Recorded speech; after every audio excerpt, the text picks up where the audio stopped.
Faut que tu mettes sur mute. Ah, faut que je mette sur mute. Non, là. Bonjour. Mais attends, c'est là maintenant. Je peux mettre sur mute ici. Ouais.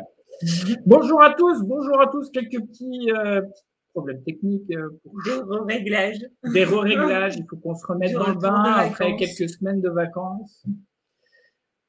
Du coup, il faut se remettre un peu dans le bain, ne pas oublier de cliquer certains endroits, etc. Ce qu'on a fait. Ce qu'on a fait. Et donc, du coup, bah voilà.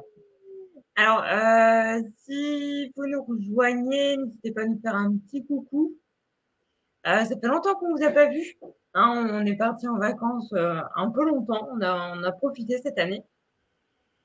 Et avant de partir en vacances, on vous a parlé d'un sujet super important. On a commencé à vous en parler, du moins, qui était être sur les réseaux sociaux. Comment est-ce qu'on peut utiliser les réseaux sociaux pour faire son trou? Et aujourd'hui, en fait, on veut répondre à vos questions. On en a plusieurs parmi vous qui nous ont envoyé des messages et on s'est dit que justement, on allait faire d'une pierre deux coups. Plutôt que de répondre individuellement à chacun d'entre vous, venir répondre collectivement à travers ce live. Et si vous avez des questions en plus, ouais, n'hésitez pas, venez nous les noter. Il n'y a pas de souci. On est là, on y répond. Donc, n'hésitez pas à nous faire un petit coucou, marquez dans le chat votre prénom, coucou. Et puis, si vous êtes en replay, n'hésitez pas à marquer replay, coucou, parce que nous, comme ça, on pourra vous répondre. On est notifié automatiquement. Et donc, derrière, on vous fait un petit coucou aussi. Ouais. C'est toujours sympa. Ouais, super. La première question qu'on peut... bonjour. Bonjour. Alors, on a toujours un décalage avec notre outil de streaming et puis les commentaires Facebook. Ouais. C'est en train d'arriver. On voit juste un hello qui nous a été émis, mais on ne sait pas qui c'est parce qu'il y a le Facebook users. Yes. Et normalement, So American.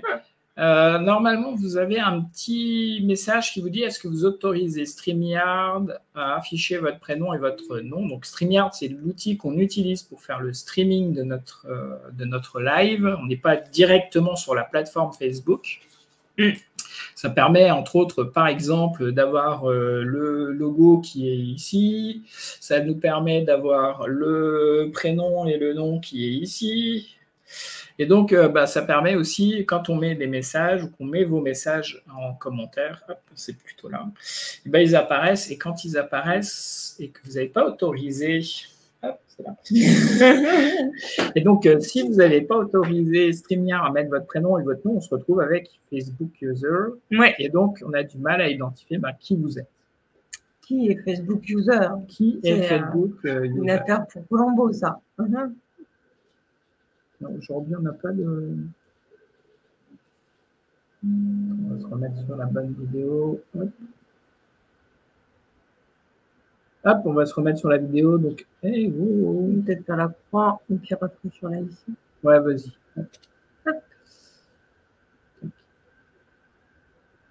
Voilà, donc il y a Sam qui est là. Salut Sam. Sinon, c'est Sam, regarde. Hop. Rien de mieux que Streamlabs. C'est le même problème, en fait, c'est les restrictions liées à Facebook quand on stream avec un autre outil que l'outil Facebook pour faire ses lives. Automatiquement, il demande l'autorisation. Est-ce que les gens sont OK pour partager? Bon, on espère que tu as passé de bonnes vacances, en tout cas, Sam. Nous, oui. Alors, la première question, c'est si vous avez déjà... on s'est posé la question parce que souvent... sur les réseaux sociaux, on se rend compte qu'il y a beaucoup d'experts qui peuvent être vus comme étant faire que de la vente. C'est-à-dire, ils sont Ils sont présents, ils font beaucoup de choses, mais en fait, les seules communications qu'ils réalisent, c'est d'essayer de vendre leur programme, leurs conseils, leur formation, leur coaching, leur programme qui tue de la mort. Ouais. Et puis à côté de ça, en fait, on ne sait pas d'où ils sortent, qu'est-ce qu'ils font, etc. La question est relativement simple. Si vous aussi, vous avez déjà vu ces experts qui vendent, et est-ce que c'est OK pour vous?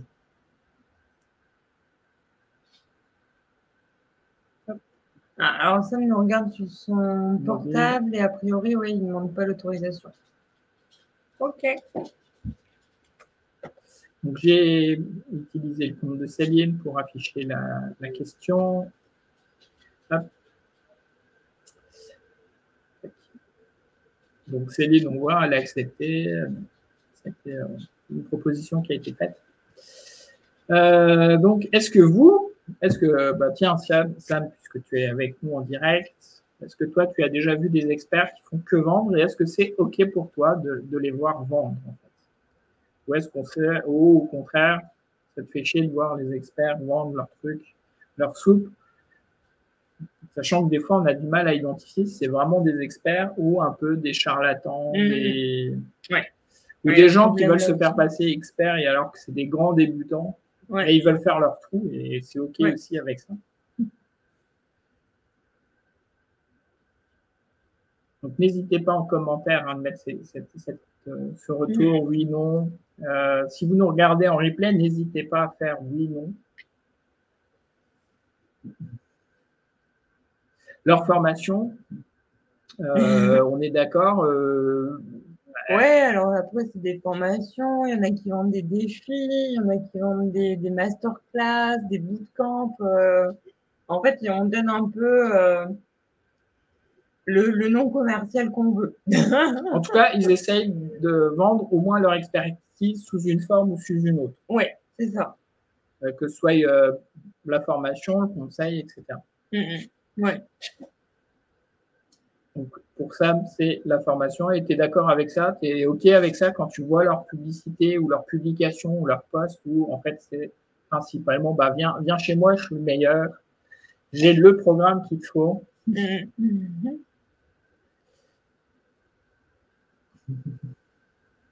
OK, donc Sam, il va comparer. OK, très bien. Tout simplement aller voir s'ils ont une communication d'experts ou en tout cas, nous, on va les regarder s'ils ont une communication d'experts. C'est une communication qui est faite. Et si cette communication qui est réalisée, est-ce que c'est une communication qui montre qu'ils ont une certaine expertise et une expérience? D'ailleurs, l'autre jour, j'ai eu une discussion assez intéressante avec un autre expert de mon domaine où on parlait justement de l'expertise et de l'expérience et de l'expert. Et donc, on s'est posé la question, expert, c'est quand même quelqu'un qui a expérimenté un certain nombre de choses et qui est capable, de par ses expériences, au pluriel, de pouvoir offrir l'opportunité à des personnes de pouvoir eux aussi construire leurs expériences. Et souvent, ce qu'on a remarqué dans beaucoup de domaines, c'est que souvent, il y a des grands débutants où la seule expérience qu'ils ont, elle n'est pas si grosse que ça. Et ils utilisent ça comme référence. Et de temps en temps, ça peut donner des pépites parce qu'ils ont peut-être une expérience unique.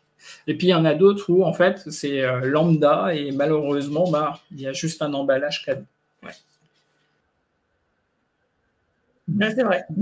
C'est vrai. Je ne sais pas déjà ce que je voulais rajouter, mais... Bon, écoute.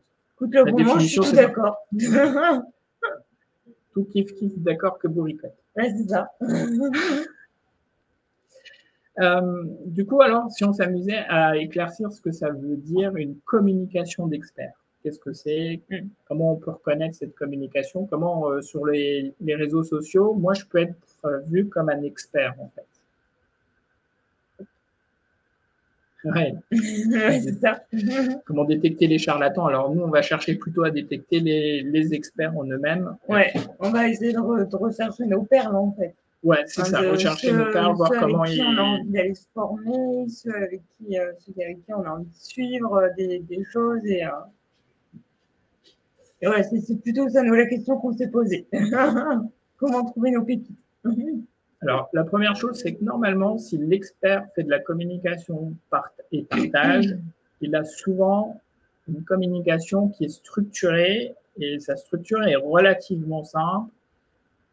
Elle parle principalement du problème, des symptômes de ce problème et va expliquer les causes probables de ces symptômes et de ce problème, d'où ça peut partir, et puis va proposer un ensemble de solutions, pas une unique solution, mais différentes solutions, non pas pour éliminer les symptômes, mais bien éliminer les causes. La vraie question, c'est comment je détermine s'ils sont bien en train de parler du symptôme ou est-ce qu'ils sont en train de parler d'une cause racine du problème, en fait. C'est là où la difficulté va être dans la lecture et l'écrit qui aura été fait. Et je dirais qu'un des éléments relativement faciles, c'est si l'article fait 600, 700 mots, il y a peu de chances qu'on est en train de parler de causes profondes liées au problème. On est surtout en train d'essayer d'effacer les symptômes du problème. Donc, les solutions qui sont proposées sont pour cacher les causes, ou en tout cas, non pas identifier les causes, mais vont chercher à, je dirais aplanir les symptômes qui existent ou offrir un peu une solution miracle dont on ne sait pas où elle sort, un peu du chapeau comme ça, comme le magicien avec son petit lapin. Et c'est parti. Et donc, du coup, déjà d'identifier, est-ce que c'est un article long que je suis en train de lire ou est-ce que c'est un article court? Si c'est un article court, généralement, c'est de la vulgarisation qui est faite à un article rapide à lire et c'est pour généraliser une information. Alors que si vous allez voir un écrit d'un expert, souvent c'est étayé, il y a beaucoup d'exemples, c'est long. Il va même, dans certains cas, certains experts, et là c'est pas tous, mais souvent ceux qui sont issus du monde universitaire, ils vont sourcer et vont indiquer les sources qu'ils ont utilisées pour construire leur article. Donc c'est-à-dire qu'on va avoir la référence de où ils tirent telle information, ou quand ils parlent de leur expérience, ils ont aussi des études qui le montrent, et donc du coup, ils vont agrémenter l'article avec ces ressources. Qu'est-ce qu'il pourrait y avoir d'autre Alors, il y a aussi la qualité des commentaires. Moi, j'aime bien regarder, tu sais, quand on voit des posts, généralement, en dessous, il y a des commentaires. Moi, j'adore lire tous les commentaires. Alors, des fois, je lis même pas le post, je lis que les commentaires.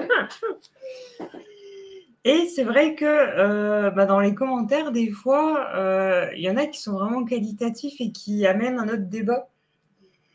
Et du coup, c'est ça, en fait, la qualité du commentaire de la personne qui permet aussi de voir si elle maîtrise le sujet ou si c'est complètement à côté de la plaque. Ouais, parce qu'il y a des experts qui n'aiment pas écrire des posts et vont par contre écrire des jolis commentaires liés à leur expertise et c'est vraiment une vraie pépite. Dites-nous en commentaire, là, si vous aussi... En commentaire. Dans le commentaire, dans le chat, si vous aussi, vous arrivez à détecter les experts avec leurs commentaires ou avec leurs posts. Est-ce que vous avez d'autres astuces, d'autres techniques pour identifier? Est-ce que le post que je suis en train de lire, c'est de la vulgarisation ou est-ce que c'est un vrai élément d'expert qui vient creuser un sujet et qui apporte une vraie solution potentielle et que si il apporte une solution, d'accord, derrière, on va se dire, on aura peut-être envie d'aller travailler avec lui. Alors, bien sûr, il y a aussi la formule, la façon dont il présente la chose, comment il écrit, etc., pour lequel ça va être plus ou moins accrocheur. C'est sûr que le storytelling, ça tue tellement, ça aplanit tellement le niveau, parce que l'objectif principal du storytelling est de passer des émotions et de faire accrocher le lecteur jusqu'au bout, en tout cas le tenir en haleine jusqu'au bout, que des fois c'est un peu trop léger et il manque le contenu de l'expert, entre guillemets, qui pourrait être vu comme étant ennuyeux ou ennuyant ou chiant à mourir. Dites-nous en commentaire. Ouais. Après, ça peut être aussi la pub. Hein. J'ai vu la pub qui peut être... généralement, je clique sur la pub, puis je vais regarder ce que ça donne derrière. Et puis après, je vais regarder la personne. Bon, la page de vente, après, j'ai un œil déformé par le marketing. Donc, du coup, je vais regarder comment elle est structurée, qu'est-ce qu'elle contient ou pas, ou ce qui lui manque. Mais par contre, on va aller regarder les personnes sur les réseaux. Est-ce qu'ils partagent autre chose que juste de la pub? Est-ce qu'ils font des vidéos? Est-ce qu'ils font des podcasts? Est-ce qu'ils font des articles? Est-ce qu'ils font des posts? Est-ce qu'ils se font référencer par d'autres aussi? Souvent, c'est peut-être aussi des citations des gens qui peuvent être réalisées. Et je me pose toujours la question, est-ce qu'ils sont cités ou pas? Est-ce que si je m'amuse à taper Google, j'obtiens facilement son profil? Ou au contraire, il y a des gens, moi je connais des experts dans mon domaine qui sont pratiquement pas visibles, ils sont connus que par le bouche à oreille et ils ne sont reconnus par leur pairs que quand ils font ils participent à des événements en tant que conférenciers. Et sinon, on les entend jamais, on les voit jamais, et pourtant, ce sont des personnes extrêmement compétentes, pointues, mais par contre, on sait que quand on va chez elles, il y a un petit billet quand même à mettre pour pouvoir obtenir ces services.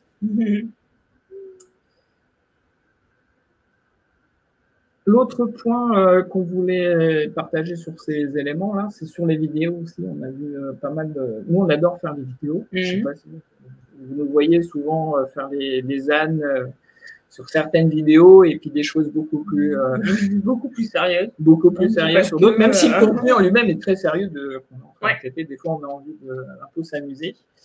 Et le contenu de la vidéo aussi est intéressant de voir. Si...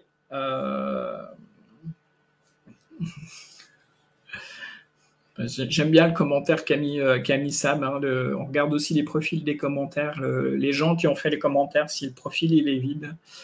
Si c'est pas un faux compte ou des comptes bidons ou des pods, des gens qui font partie des pods et puis qui viennent juste remplir les commentaires pour augmenter la visibilité ou la portée ou le reach du post.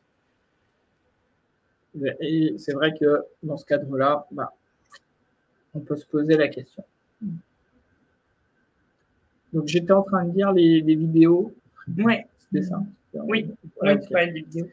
Donc, les vidéos, dans leur structure, il y a une partie qui est faite pour que les gens s'abonnent, proposent un peu leur service ou vous amènent à faire une action, et ça, c'est OK avec ça.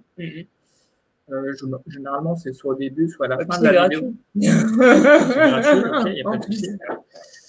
Mais ce qui va m'intéresser, c'est le contenu. Généralement, c'est le milieu de la vidéo. C'est-à-dire que c'est une grosse partie de la vidéo. Et là où on va s'en rendre compte, donc pareil, la personne va articuler son discours sur les symptômes, le problème que la personne rencontre, potentiellement les émotions que la personne rencontre. Et puis, il va parler des causes. Qu'est-ce qui provoque ce symptôme, ce problème que la personne perçoit? Et il va donner, pareil, des solutions pour résoudre les causes et non pas les symptômes ou les effets qu'on pourrait voir. Et généralement, c'est des vidéos qui sont plus longues, pas forcément moins didactiques ou moins amusantes à regarder, ou on y passe moins de plaisir. Mais ça peut être quand même des vidéos qui peuvent dépasser 10-15 minutes sans problème, juste sur un point extrêmement précis. Mais par contre, ils vont le décortiquer très en profondeur. Et du coup, on sait que là, cette personne, elle sait de quoi elle parle. Ce n'est pas un community manager qui est en train de parler d'un sujet pour obtenir un peu du buzz ou du reach sur ses vidéos. Oui, tout à fait. Qui là, elles, souvent, sont plutôt courtes, même si nous, on essaye juste... passer une information hyper précise en moins de 2 minutes, c'est compliqué. Souvent, c'est difficile. Alors, 3-4 minutes, on arrive à commencer à faire des choses, mais souvent, on a tout de suite dépassé par le temps, 5, 6, 10 minutes sur la vidéo. Des fois, on arrive à faire moins, mais par contre, c'est super précis. En tout cas, ce qu'il faut retenir, c'est la communication, et la communication d'experts, c'est pas de la communication de pub, ou de vente, ou L'objectif principal, c'est de vous amener à acheter un service. Il est là pour partager souvent son expertise et il le fait avec plaisir.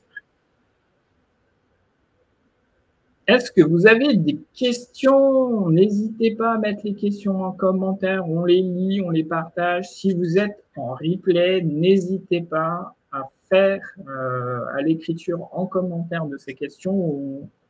Même si on n'est plus en live et qu'on est en replay, on viendra vous répondre. Peut-être même que dans certains cas, si votre question est hyper intéressante et pour laquelle on a besoin de développer, ben on fera peut-être un thème du live sur cette question. Ouais.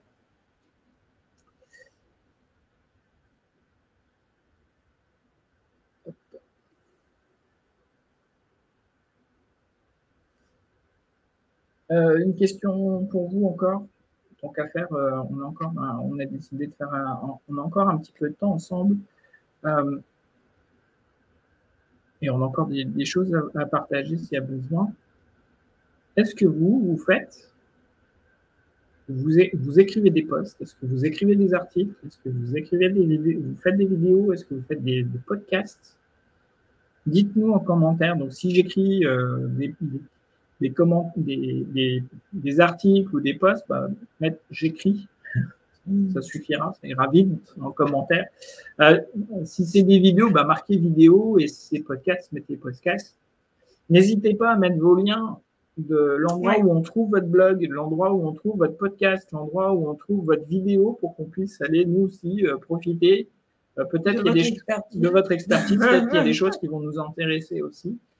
On ne sait pas tout, on n'a pas la science infuse et on adore découvrir des nouvelles choses et voir comment on pourrait les intégrer dans ce qu'on fait au quotidien. Donc, que ce soit le conseil, la formation, le coaching, le live, peu importe. En tout cas, on adore essayer des trucs. N'hésitez pas en commentaire, mettez votre lien de votre podcast, de l'endroit où on trouve votre blog, ou l'endroit où on trouve votre chaîne YouTube, par exemple, si vous faites une chaîne YouTube, qu'on puisse aller voir vos vidéos.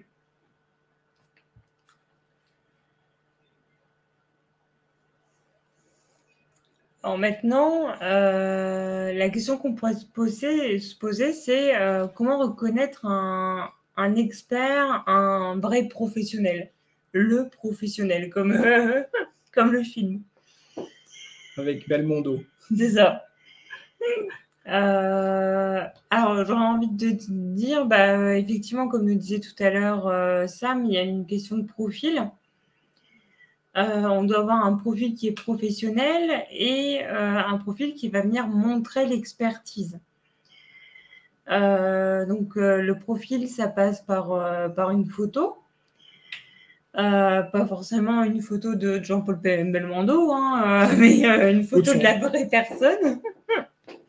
On en a des fois comme ça qui mettent des photos de personnes connues où d'un seul coup, non, quoi, on se dit... c'est vrai.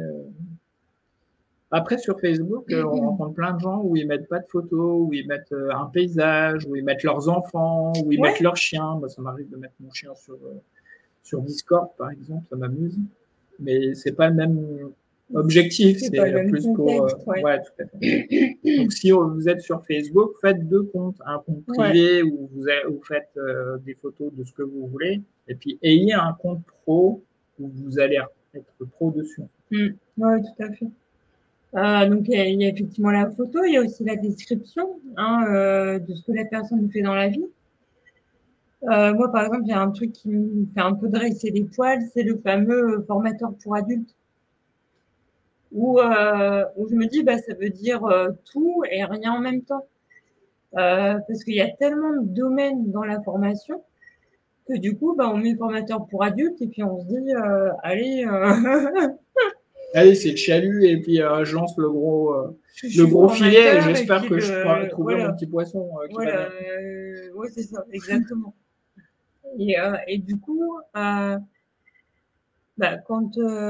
on recherche des collaborateurs, franchement, quand c'est écrit formateur pour adultes, on passe au suivant parce qu'on n'a pas envie d'aller se taper tout le CV, d'aller se taper toute la page pour comprendre ce que la personne fait. Et c'est super important, en fait, de vraiment restreindre ça et de bien écrire ce que vous faites concrètement. Il y a aussi l'expérience de la personne, voir si elle a déjà bossé, dans quelles conditions, dans quel contexte. Ouais, souvent, dedans, on va donner des informations sur c'est quoi la mission qui m'a été confiée, quels résultats j'ai obtenus, dans quel domaine ça a été. Ouais. Parce que je peux être comptable, mais Quelle durée? je peux être un expert comptable dans le domaine du commerce, par exemple, puis je peux être aussi expert comptable spécialisé dans la grande distribution, ou je peux être expert comptable dans l'industrie. N'empêche que mes compétences liées à la comptabilité, elle va pas tout à fait être la même, en fait, parce que le contexte, l'environnement dans lequel j'ai opéré, bah, a une influence sur mon métier, en fait. Alors il y a aussi le partage d'astuces, de bonnes astuces, montrer que en faisant cette astuce-là, j'obtiens tel résultat et du coup venir le partager aux personnes gratuitement. Il y a aussi, j'aime bien et je trouve que c'est une preuve d'intelligence, de vulgariser des choses qui sont compliquées. Pendant un grand moment, il y avait la mode beaucoup sur LinkedIn, hein, et il y en a qui font ça encore, où ils utilisent plein de mots savants. Et au final, il y a que les personnes qui sont au même niveau qu'eux qui sont capables de comprendre ce qu'ils essaient de communiquer. Et ça a pas mal évolué et c'est vrai qu'aujourd'hui, on s'attend plus à un vocabulaire plutôt simple, qui reste précis, hein, mais quelque chose de simple et de compréhensible par la majorité des gens.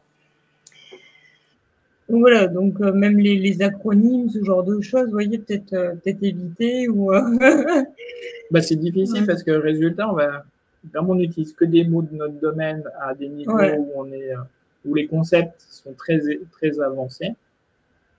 Résultat, on va ne parler qu'avec d'autres experts, mais dans la communauté réelle, le nombre d'experts est vachement plus réduit que le nombre de grands débutants ou d'intermédiaires, et souvent plus pour les débutants. Et résultat, on touche une population qui est relativement très faible. Et résultat, en faisant ça, on a l'impression qu'en fait, l'expert n'aide que d'autres experts à développer de l'expertise que les deux ont, en fait, parce que souvent, en plus, les débats qu'ils réalisent entre experts sont tellement pointus que personne ne peut savoir si l'un ou l'autre a raison, en fait. Il n'y a qu'eux qui sont capables et on se pose la question, est-ce qu'ils s'aident entre eux ou pas, et est-ce qu'ils vont pouvoir m'aider, moi qui ne comprends déjà pas la moitié des trucs qu'ils disent. Ouais, c'est ça, exactement. Et il y a aussi le fait de donner son point de vue. C'est pareil, généralement sur les posts, on voit pas mal de pouces en l'air, pas mal de oh c'est top, c'est génial, machin. Mais si vous voulez être vus comme des vrais experts, n'hésitez pas à aller plus loin et à venir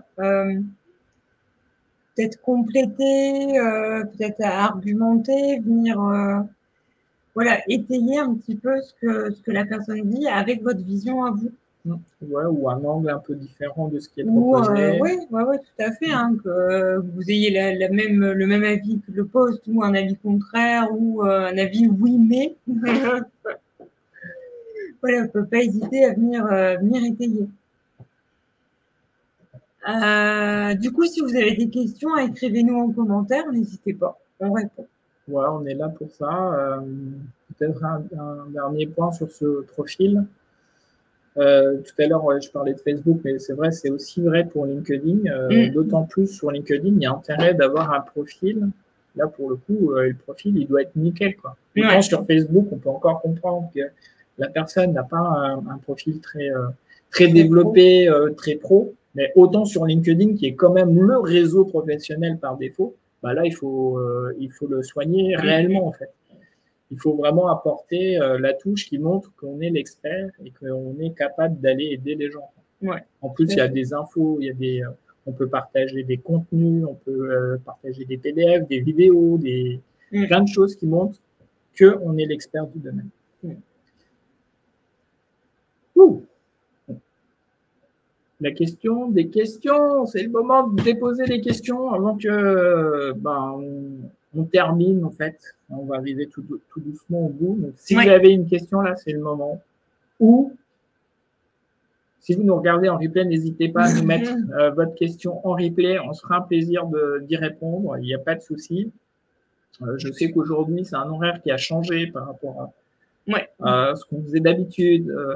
On avait fait un sondage avant les vacances pour savoir à quel était le meilleur moment pour vous pour pouvoir nous regarder et participer à notre live, d'être en direct, de faire des échanges ensemble et de pouvoir discuter sur des contenus et pas qu'on apporte juste, nous, notre point de vue, mais aussi que vous puissiez apporter votre point de vue sur le sujet qu'on est en train de traiter. Là, on a le premier. Alors, on sait qu'on est encore dans une période bâtarde où il y a les vacances. On sait que la semaine prochaine, ça va être la rentrée, ça va être un peu plus compliqué. Pour beaucoup, ça y est, ça va être reparti sur les chapeaux de roue. Ouais, on reprend le rythme. J'espère que la semaine prochaine, vous serez nombreux à venir nous voir. Donc, pour résumer rapidement ce qu'on a pu voir en attendant, parce qu'il n'y a pas de nouvelles questions pour l'instant. Donc, on a vu 2 choses importantes. Avoir l'air d'un pro avec un profil professionnel, même si on est sur Facebook. Et si on veut distinguer sa vie pro et sa vie perso, faites 2 comptes. Un compte pro, il y a plein de gens qui marquent pro ou à côté de leur prénom ou leur nom, comme ça la famille, elle sait que celui-ci est utilisé pour le pro et ils ne vont pas venir vous mettre le petit chat sur votre mur. Ils le feront plutôt sur votre partie personnelle. Et puis, au moins, votre client, il sait que là, c'est votre profil pro, que vous n'allez pas partager les dernières vacances à Tahiti avec vos enfants en train de vous baigner. Il n'y a pas de souci, ça va être des choses beaucoup plus professionnelles à leur destination. Oui, tout à fait. Et le deuxième point, Céline. Donc, le deuxième point serait de partager du contenu donc, sous une forme qui va bien, avec une structure. Donc, on a le problème, les symptômes du problème, qui permettent justement de détecter qu'on a ce problème-là. J'ai l'impression de faire une pub pour Doctolib. Un peu docteur, en fait. Oui, c'est ça. La cause probable, pourquoi est-ce qu'on a ces symptômes, pourquoi est-ce qu'on a ce problème, et surtout d'apporter la solution, la bonne solution pour éliminer non pas les symptômes, mais les causes du problème. Ouais, parce que si vous allez voir votre médecin et qu'il vous donne du Doliprane pour enlever la fièvre alors que vous avez une maladie importante, ça ne va pas aller en fait. Ouais, nous, c'est la même chose. C'est ça. Donc, si vous avez des questions, n'hésitez pas. Voilà. On va peut-être clôturer. Pour ce premier live depuis la rentrée, c'est pas mal. Ouais. Donc, si vous avez aimé ce live, n'hésitez pas à le liker, à le commenter, il n'y a pas de problème. Si vous pensez que ça peut aider quelqu'un, invitez-le dans le groupe. On répond, il suffit de bien répondre à toutes les questions du questionnaire. Ouais, c'est ça. On sait que de temps en temps, il y a des gens qui remplissent pas du tout le questionnaire, donc du coup, on les refuse. Ouais.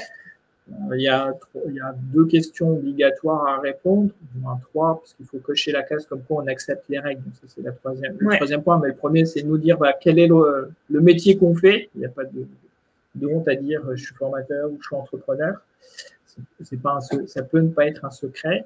Et puis ensuite, nous dire un peu quel problème on a pour que nous, derrière, on puisse apporter du contenu pour vous aider à résoudre le problème que vous rencontrez sur le moment, en fait. Même si c'est quelque chose qui peut être récurrent, il n'y a pas de souci. Et on en profite aujourd'hui. Et un peu exceptionnellement, on fait un peu de pub sur la fin de notre live. On relance notre défi 550 qui est sous une forme un peu bootcamp et le prochain commence lundi.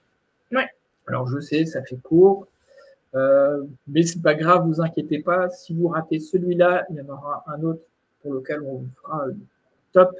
Mais sachez que déjà, si vous voulez vous remettre en route C'est lundi. Alors, vous pouvez vous poser la question, ça vous apporterait quoi de faire ce bootcamp?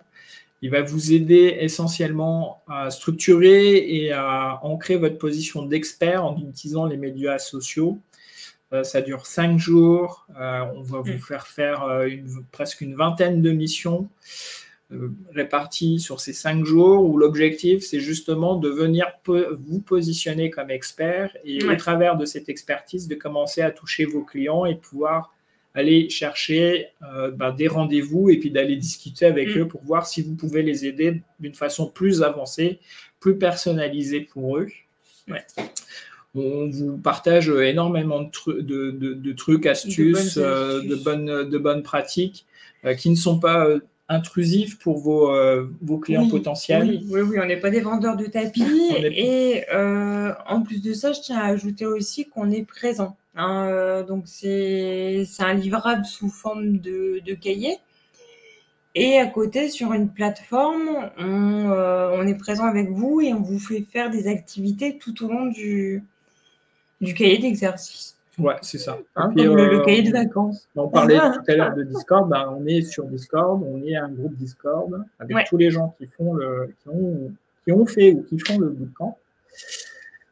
Tous ceux qui ont fait les sessions précédentes. Donc là, la nouvelle session va être lancée. Et donc, du coup, on est là, présent, et c'est la vraie valeur ajoutée. C'est-à-dire que vous pouvez nous poser toutes les questions que vous avez besoin de répondre. On va aussi vous challenger sur ce que vous faites. C'est important, c'est que justement, souvent, on nous pose la question, mon profil, il est bien, il n'est pas bien. Et on va regarder votre profil, on va dire, tiens, ici, nous, on a eu du mal à comprendre ce que tu fais, tu pourras nous expliquer, puis on va t'aider à rédiger ou améliorer la rédaction de ce qui a été fait dans ta description, par exemple, où on va te dire, tiens, la bannière, c'est sympa, elle est superbe, mais par contre, c'est con parce que la bannière, c'est un des premiers éléments qu'on voit et on n'a aucune idée du service que tu vas rendre, et on n'a aucune idée de comment on va rentrer en communication avec toi. Donc, pourquoi est-ce que tu n'utiliserais pas la bannière, par exemple, pour pouvoir justement promouvoir ton service ou ton coaching ou ta formation, tout simplement. En fait. Tout à fait. Donc, on vous a mis le lien en commentaire et nous, on se retrouve la semaine prochaine pour la rentrée, comme les enfants. Donc, où là, on va discuter avec vous l'usage du jeu, de la gamification, de la formation. Ouais, et on va parler de sa structuration plutôt. Souvent, on parle de gamification, on se pose la question, ça veut dire quoi en formation? Justement, on va répondre à la question.